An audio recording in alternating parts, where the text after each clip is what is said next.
أعوذ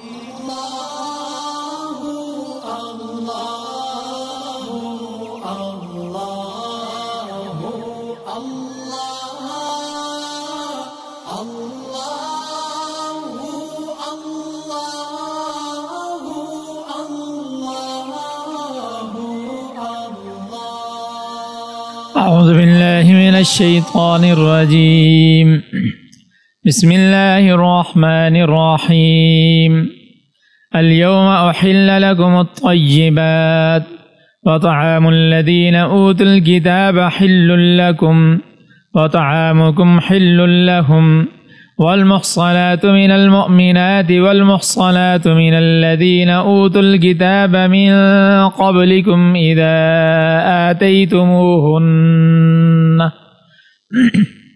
إذا آتيتموهن أجورهن محصنين غير مسافحين ولا متخذي أخدان ومن يكفر بالإيمان فقد حبط عمله وهو في الآخرة من الخاسرين. آج تمہارے لیے پاکیزہ چیزیں حلال کر دی گئی ہیں، اور جن لوگوں کو تم سے پہلے کتاب دی گئی تھی ان کا کھانا بھی تمہارے لیے حلال ہے اور تمہارا کھانا ان کے لیے حلال ہے،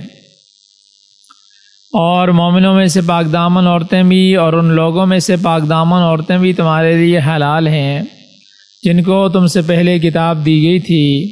جبکہ تم نے ان کو نکاح کی حفاظت میں لانے کے لیے ان کے مہر دے دیے ہوں،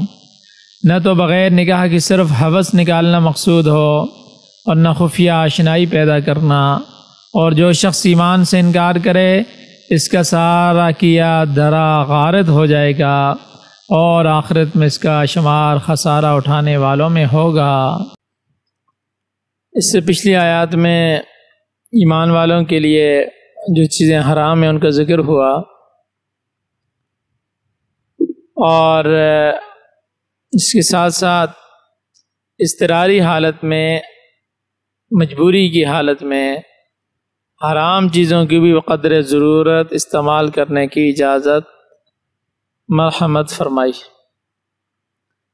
اور اللہ نے پاکیزہ چیزوں کی حلت کا حکم دیا، شکار کے متعلق جو سوالات تھے ان کا بھی جواب دیا۔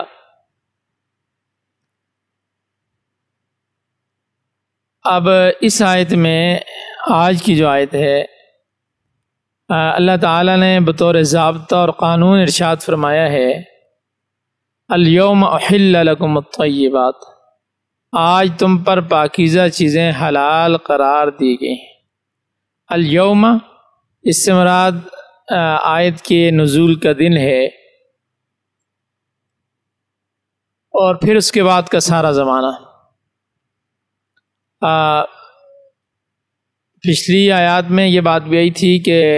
سوال کیا گیا تھا کہ ماذا احل لہم، کہ ان کے لیے کون سی چیزیں حلال ہیں، تو اللہ نے فرمایا کہ تمہارے لیے تمام پاکیزہ اشیاء اور جو شرائط مقرر کی گئی ہیں ان کے ساتھ کیا گیا شکار حلال ہے۔ اور آج کی اس آیت میں بھی اسی چیز کو دہرایا گیا کہ سب پاکیزہ اشیاء حلال ہیں، البتہ حرام وہ چیزیں ہیں جن میں کوئی نہ کوئی ظاہری یا باطنی خباثت پائی جاتی ہے، اور چونکہ حلت کا دائرہ جو ہے وہ بہت وسیع ہے، محرمات کو چھوڑ کر باقی سب پاکیزہ چیزیں حلال قرار دے دی گئی ہیں۔ اور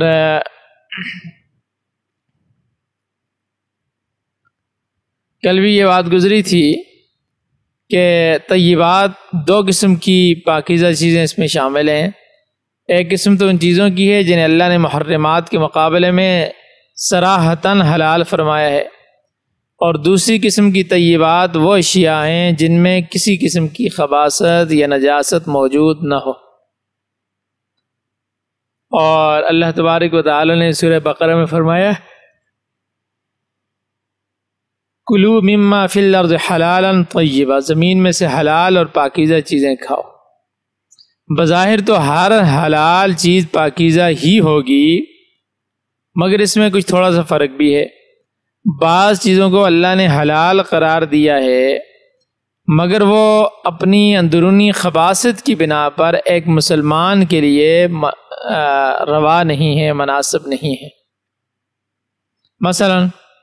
ایک شخص نے اپنی بکری کو شرعی طریقے سے ذبح کیا، اب اس کے لیے تو ظاہر سی بات ہے اس کی اپنی بکری تھی، اپنا مال تھا، شرعی طریقے سے ذبح کیا، تو اب اس کے لیے تو یہ قطعاً حلال ہے، ظاہر سی بات ہے۔ مگر جو شخص وہی گوشت چوری کر کے لے جائے، حالانکہ بکری تھی، شرعی طریقے سے ذبح کی گئی ہے، اب اس کے لیے اب یہ چیز طیب بھی ہے، لیکن اس لیے اس کے لیے وہ طیب چیز بھی حرام ہو جائے گی، کیونکہ اس میں غیر کا حق غصب کیا گیا ہے، اور چوری کی وجہ سے اس میں باطنی خباثت پیدا ہو گئی ہے۔ تو اسی پر قیاس کرتے ہوئے ناجائز طریقے سے حاصل کی گئی ہر قسم کی چیز حرام ہوگی، اگرچہ اللہ تعالیٰ نے اسے حلال قرار دے رکھا ہو۔ مثلا بعض دفعہ ایسا ہوتا ہے کہ سالن یا کوئی دوسری اس طرح کی چیز ہوتی ہے، وہ باسی ہو جاتی ہے، اس سے بدبو آنے لگتی ہے۔ اب اگرچہ ایسی چیز فی نفس ہی حلال ہوتی ہے، ظاہر سی بات ہے حلال ہے، سالن پکا ہوا ہے، سبزی ہے، دال ہے، گوشت ہے، کچھ بھی ہے، وہ حلال ہے، مگر اپنے اندر پیدا شدہ خرابی کی وجہ سے وہ مکروہ تحریمی میں داخل ہو جاتی ہے، تو یہ گویا کہ حلال اور طیب میں تھوڑا سا فرق ہے۔ تو فرمایا کہ وہ تمام پاکیزہ چیزیں حلال ہیں، اور ان کے علاوہ وطعام الذین اوتوا الکتاب حل لکم، اہل کتاب کا طعام بھی تمہارے لیے حلال کیا گیا ہے۔ صحابہ کرام رضوان اللہ علیہم اجمعین اور مفسرین سے منقول ہے کہ یہاں پر طعام سے مراد عام کھانا نہیں، کیونکہ عام کھانا تو غیر مسلم کا ہاتھ کا بھی جائز ہے، اس میں اہل کتاب کو خاص کرنے کی کوئی ضرورت نہیں تھی، لیکن یہاں پر چنانچہ یہاں پر طعام سے مراد ذبیحہ ہے، یعنی اہل کتاب کا ذبیحہ جانور بھی اہل ایمان پر حلال ہے، بشرطے کہ ذبح کرتے وقت اس پر اللہ کا نام لیا گیا ہو، کیونکہ وَاذْكُرُوا اسْمَ اللَّهِ عَلَيْهِ کا یہ قانون بنیادی قانون ہے، اور اگر اہل کتاب نے ذبح کے وقت حضرت مسیح علیہ السلام یا حضرت عزیر علیہ السلام یا کسی بھی اللہ کے غیر کا غیر اللہ کا نام لیا ہے تو پھر ایسا ذبیحہ حرام ہوگا۔ اور پھر اہل کتاب ہی سے متعلق ایک شرط یہ بھی ہے اس کے ذبیحے کے حلال ہونے کی کہ ذبح کرنے والا شخص جو ہے وہ یا تو نسلی طور پر یہودی یا عیسائی ہو، یا وہ کسی دوسرے مذہب مثلا ہندو، سکھ وغیرہ سے عیسائی یا یہودی ہوا ہو۔ اگر ذبح کرنے والا شخص اسلام کو ترک کر کے یہودی یا عیسائی ہوا ہے تو وہ پھر یہودی یا عیسائی شمار نہیں ہوتا بلکہ مرتد شمار ہوگا، اور مرتد کا ذبیحہ حلال نہیں ہو سکتا۔ تو بہرحال اہل کتاب کے ذبیحے کے علاوہ اللہ تعالیٰ نے ان کی ایک اور خصوصیت بھی بتائی کہ ان کی عورتوں سے اہل ایمان کا نکاح بھی حلال ہے۔ چنانچہ آگے یہی فرمایا کہ والمحصنات من الذین اوتوا الکتاب من قبلکم، ان لوگوں کی پاک دامن عورتیں بھی تم پر حلال ہیں جنہیں تم سے پہلے کتاب دی گئی۔ اب اہل کتاب میں یہود و نصارہ یہ دونوں شامل ہیں، البتہ مشرکہ عورت سے مومن کا نکاح جائز نہیں ہے، اور یہ بالکل صراحتاً اللہ پاک نے دوسری جگہ سورہ بقرہ میں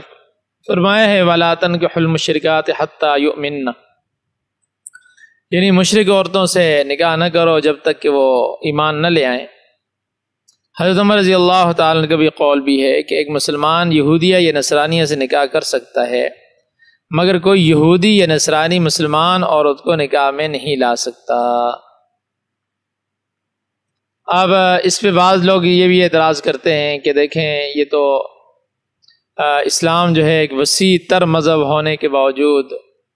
اسلام نے اہل کتاب سے نکاح کے مسئلہ میں یک طرفہ راستہ اختیار کیا ہے کہ مرد تو جو ہے وہ کتابی عورت سے نکاح کر سکتا ہے، لیکن کتابی مرد جو ہے وہ مومنہ عورت سے نکاح کیوں نہیں کر سکتا؟ اسی زمانے میں ایک مفسر ہیں، انہوں نے ایک واقعہ لکھا ہے، ایک جرمن یہودی کا واقعہ ہے، اور پھر وہ اللہ تبارک و تعالی نے انہیں ایمان کی دولت نصیب فرمائی اور غالباً محمد جو ہے وہ نام رکھا اور بڑا پکا مسلمان ہوا،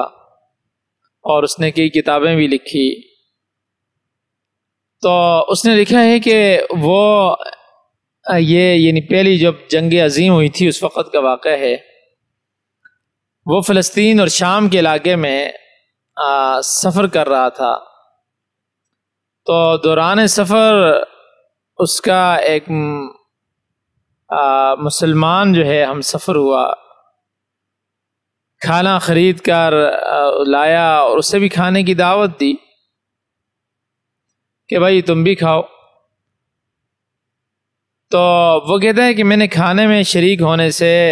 اس کے ساتھ جو ہے، یعنی اس نے مجھے کھانے کی دعوت دی تو میں نے تھوڑا سا کھانے میں ایک چچاٹ میں ظاہر کی، تو اس نے کہا کہ کوئی بات نہیں، تم بھی میری طرح مسافر ہو، کھانا کھانے میں کیا حرج ہے۔ تو بہرحال اس نے ایک روٹی مجھے دی، وہ کہتا ہے، اور ایک خود، اور ہم نے کھانا کھانا شروع کر دیا۔ تو کہتا ہے کہ پہلے تو میں اس مسلمان کی سادہ معاشرت اور بے تکلفی سے متاثر ہوا، اور پھر دوران گفتگو میں نے اس سے سوال کیا کہ جب ایک مسلمان کتابی عورت سے شادی کر سکتا ہے تو کتابی مرد کسی مسلمان عورت سے نکاح کیوں نہیں کر سکتا؟ اب وہ جو مسلمان تھا دیہاتی قسم کا آدمی تھا، لیکن تھا بڑا سمجھدار، تو کہنے لگا کہ اس کی وجہ یہ ہے کہ مسلمان جو ہیں وہ اللہ کے تمام نبیوں، یہاں تک کہ حضرت موسیٰ علیہ السلام، حضرت عیسیٰ علیہ السلام پر بھی اسی طرح ایمان رکھتے ہیں جس طرح وہ نبی آخر الزمان حضرت محمد مصطفیٰ صلی اللہ علیہ وسلم پر ایمان رکھتے ہیں، اور وہ سابقہ انبیاء علیہ السلام کی اسی طرح تعظیم کرتے ہیں، تکریم کرتے ہیں جس طرح اپنے نبی کی۔ چنانچہ جب یہودیہ یا نصرانی عورت مسلمان کے گھر میں آئے گی تو وہ وہاں اپنے نبی کی تعظیم اور تکریم ہی پائے گی، اسے کسی قسم کی ذہنی کوفت نہیں ہوگی، برخلاف اس کے کہ یہودی نہ حضرت عیسیٰ علیہ السلام کو مانتے ہیں نہ حضرت محمد مصطفیٰ صلی اللہ علیہ وسلم کو۔ اسی طرح عیسائی جو ہے وہ نبی آخر الزمان صلی اللہ علیہ وسلم پر ایمان نہیں رکھتے، لہذا جب مسلمان عورت یہودی یا عیسائی کے گھر میں جائے گی تو وہ ہر وقت ذہنی کوفت میں مبتلا رہے گی، کیونکہ اس کے سامنے حضور نبی کریم صلی اللہ علیہ وسلم کی تعظیم کی بجائے توہین کی جائے گی۔ چنانچہ مسلمان کے لیے کتابی مرد کے نکاح میں جانا جائز قرار نہیں دیا گیا۔ اور پھر یہ بات بھی ایک سمجھنے کی ہے کہ آج کے زمانے میں نصارہ برائے نام نصارہ ہیں، ان کی اکثریت نہ کسی مذہب کی قائل ہے، نہ آسمانی کتابوں کی اور نہ اللہ تعالیٰ کی، اور یہ دہریہ قسم کے لوگ ہیں۔ یعنی آج بھی ہیں بعض بالکل عیسائی عقیدے پر بھی ہیں، یہودی بھی ہیں، لیکن اکثریت کی بات ہو رہی ہے، لہٰذا یہ صحیح معنوں میں اہل کتاب کی تعریف میں نہیں آتے، اس لیے نہ تو ان کا ذبیحہ مسلمانوں کے لیے حلال ہے اور نہ ان کی عورتوں سے نکاح جائز ہے۔ تو بہرحال مسلمانوں کو اس معاملے میں محتاط رہنا چاہیے۔ ہاں اگر یقین ہو جائے کسی کے بارے میں کہ یہ واقعی یہ کتابی ہے، یہ یہودی ہے، یہ عیسائی ہے اور یہ اپنی تعلیمات پر کاربند ہے، تو اور اس کا تو ایمان وہی ہے جو تورات اور انجیل والا ہے، اور تو اس کی دونوں چیزیں یعنی اس کا ذبیحہ بھی اور اس کی عورت بھی مسلمانوں کے لیے حلال ہوگی۔ اور تو بہرحال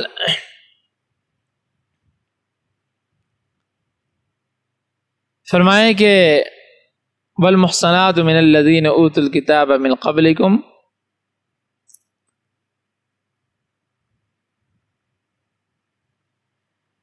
اذا آتیتموہن اجورہن، ہاں نہیں اچھا اوپر بیچ میں رہ گیا، والمحصنات من المؤمنات والمحصنات من الذین اوتوا الکتاب من قبلکم. تو یہ ذبیحے کی بات ہوئی شروع میں، وطعامکم حل لہم، ان کا ذبیحہ تمہارے لیے حلال ہے، اور پھر فرمایا کہ والمحصنات من المؤمنات، پاک دامن مومن عورتیں بھی تمہارے لیے حلال ہیں.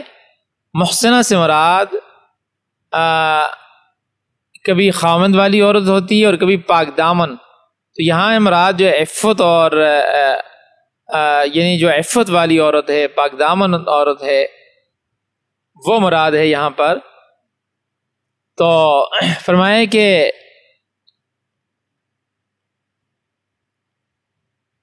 والمحصنات من المؤمنات، مومن عورتیں، پاک دامن مومن عورتیں. اسی وجہ سے نکاح کے معاملے میں حسن و جمال یا مال و دولت پر پاک دامنی کو ترجیح دی جائے گی اور دینی چاہیے، کیونکہ جو عورت فسق و فجور میں مبتلا ہوگی وہ پاک دامن نہیں ہو سکتی. اسی وجہ سے فاجرہ عورت سے نکاح کرنا مناسب نہیں ہے، ہمیشہ جو ہے وہ پاک دامنی پر نظر ہونی چاہیے. کھانا اور نکاح یہ دونوں انسان کی ضروریات میں ہیں. اللہ تعالیٰ نے ان کی حلت اور حرمت کا قانون بتا دیا، اور اس کے ساتھ ساتھ اہل کتاب کا کھانا بھی حلال قرار دیا، اور پھر مومنہ پاک دامنہ اور اہل کتاب کی عورت کی نکاح بھی اجازت دے دی، اور نکاح کے معاملے میں یہ شرائط لگا دی، اذا آتیتموہن اجورہن، کہ جب تم ان کا مہر ادا کر دو. محسنین، نکاح میں لانے والے ہو، یعنی تمہارا مقصد نکاح کر کے پوری ذمہ داری کا بوجھ اٹھانا ہو، کیونکہ انسان نکاح کے ذریعے ایک بہت بڑا عہد کرتا ہے، ذمہ داری سر پر لیتا ہے، خاندان کی بنیاد ڈالتا ہے، فرائض کی ادائیگی کا ذمہ لیتا ہے. تو یہ سب کچھ محسنین کے اندر شامل ہے. تو فرمایا کہ پہلی شرط یہ ہے کہ تم ان کے مہر ادا کرو، دوسری بات یہ ہے کہ تم نکاح کرنے والے ہو غیر مصافحین، صرف شہوت رانی مقصود نہ ہو، کیونکہ یہ چیز تو حیوانات میں بھی پائی جاتی ہے. نکاح سے تمہارا مقصود محض مستی نکالنا نہ ہو، بلکہ تمام قانونی اخلاقی تقاضے پورے کرنا ہو. ولا متخذی اخدان، پر نہ خفیہ طور پر دوستانہ مقصود ہو. مطلب یہ ہے کہ تم نکاح کے ذریعے گھر آباد کرنا چاہتے ہو، نہ کہ محض وقتی دوستانہ اور وقتی دوستی، کہ جب چاہا کسی سے دوستی کر لی اور جب چاہا اس سے الگ ہو گئے. فرمایا ایسا نہیں ہونا چاہیے، بلکہ اگر تمہارا مقصد نیک نیتی کے ساتھ نکاح کرنا ہے تو پھر تمہارے لیے پاک دامن مومنہ بھی حلال ہے اور اہل کتاب کی عورت بھی جائز ہے. اور فرمایا کہ وَمَن يَكْفُرْ بِالْإِيمَانِ، جو کوئی ایمان کا انکار کرے گا، یعنی ایمان کو ترک کر کے مرتد ہو جائے گا، تو فَقَدْ حَبِطَ عَمَلُهُ، تو اس کا سارا عمل ضائع ہو گیا. اس نے ایمان کی حالت میں جو بھی نیکی کی تھی وہ برباد ہو گئی. وَهُوَ فِي الْآخِرَةِ مِنَ الْخَاسِرِينَ، اور ایسا شخص آخرت میں سخت نقصان اٹھانے والا ہوگا. اہل ایمان اپنے ایمان اور نیک اعمال کا دفتر لے کر آئیں گے اور انہیں کامیابی حاصل ہوگی، مگر مرتد کے پاس کچھ بھی نہیں ہوگا. وہ جب اللہ کے سامنے پیش ہوگا تو اس نے جتنی دنیا میں نیکیاں کی تھی مرتد ہونے سے پہلے، جو نیکی کام کیے تھے وہ سب ختم، اور وہ بالکل خالی ہاتھ ہوگا. اب جب کوئی شخص اسلام چھوڑ کر مرتد ہو جاتا ہے تو پھر خواہ وہ یہودی کہلائے یا نصرانی، تو اس کا نہ تو ذبیحہ حلال ہوگا نہ ان کی عورتوں سے نکاح درست ہوگا. اگرچہ اللہ تعالیٰ نے کتابی کے ذبیحہ اور ان کی عورتوں سے نکاح کو مباح قرار دیا ہے، لیکن اس میں بھی احتیاط اسی میں ہے. اور ظاہر سی بات ہے باہر کے جو حالات ہیں اور ظاہر سی بات ہے آپ کے سامنے زیادہ ہیں، تو احتیاط کا تقاضا یہی ہے کہ کوئی اگر صحیح کتابیہ بھی ہو تو اس کے ساتھ بھی نکاح نہیں کرنے چاہیے.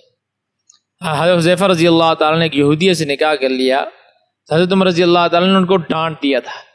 عرض کیا کہ اللہ تعالیٰ نے کتابیہ سے نکاح کی اجازت نہیں دی.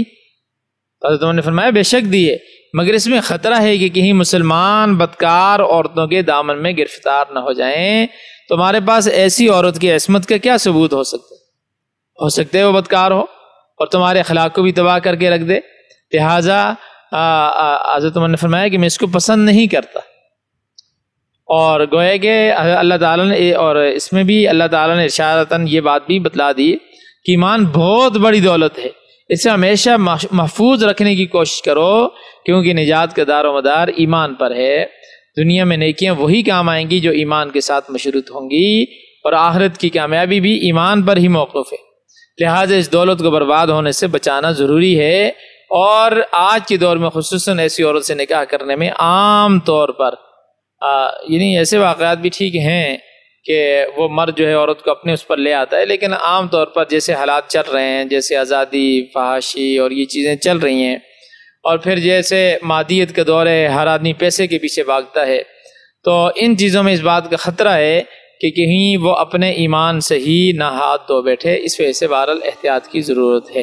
تو بہرحال فرمایا کہ جو آدمی ایمان کو چھوڑ دے گا تو فقد حبط عملہ، اس کا عمل سارے ضائع ہو جائیں گے، اس کے کیے کرائے پر پانی پھر جائے گا، وَهُوَ فِي الْآخِرَةِ مِنَ الْخَاسِرِينَ، اور آخرت میں وہ سخت نقصان اٹھانے والے ہوں گے۔